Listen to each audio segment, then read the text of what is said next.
I'm Verity Addenthwaite from Euromoney Conferences, and I'm here with Elise Moussa, founder and CEO of Snapay. Welcome, Elise. Thank you so much, Verity, and thank you so much to Euromoney Conference for hosting this here. I think it's very important to see what's happening and also to showcase what's happening here. You're most welcome. So I just wanted to ask if you could give us a bit of background on Snapay. Absolutely. Snapay is a financial mobile application, and what makes it very different is that you don't actually need a bank account to send and receive money. And one of the biggest problems here in the Middle East, actually the pain point that I'm trying to solve, is the fact that you have 500 million people who are either unbanked or underbanked. But what's very interesting is they all have a cell phone. It might not be the iPhone 6 Plus, but they all have a cell phone. So when I looked at the pain point here, I realized, why can't we leverage a mobile phone to bring these people into the banking system? And that's what Snapay does. Very easily, you can download the application. You put in a payment that you want to pay. So if you're a merchant or peer-to-peer trying to send money, the amount, let's say you want $5 from me, you put in $5. It develops a QR code. And then when I want to pay you, scan the code, and you see that the payment's been received. Yeah. Okay, that's really interesting. So what do you think are the biggest challenges you faced as a tech startup in Lebanon?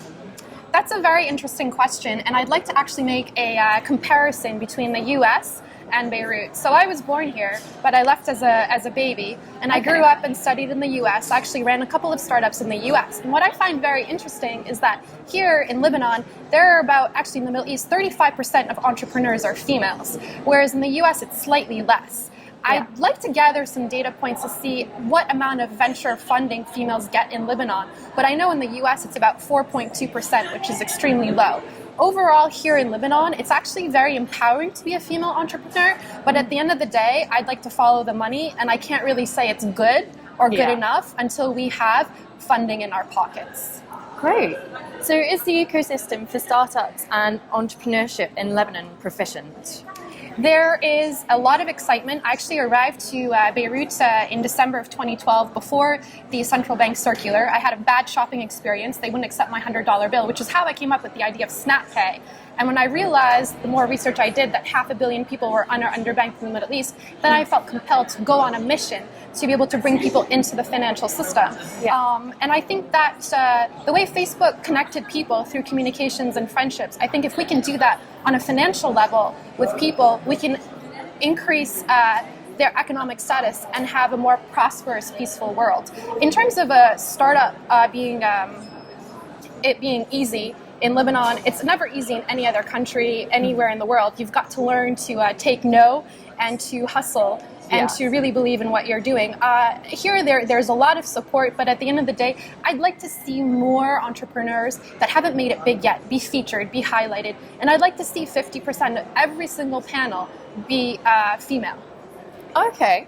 So what do you think of the current number of women CEOs in the Lebanese technology sector? What do you think needs to be done? I think what needs to be done is two things. I think we need to encourage wonderful entrepreneurs like Hala Fadel, for example, Hind Hobeka and others, to generally reach out more to female entrepreneurs, not just on the funding level, but and not just on the mentorship level, but actually, why not create a specific fund for women only? And I'd be happy to participate in this, where we fund women at any stage, whether it be seed, Series A, or Series B. Yeah. And that's what needs to be done. Fantastic. Thank you very much for your time. Thank you very much. It's lovely to have you. Likewise.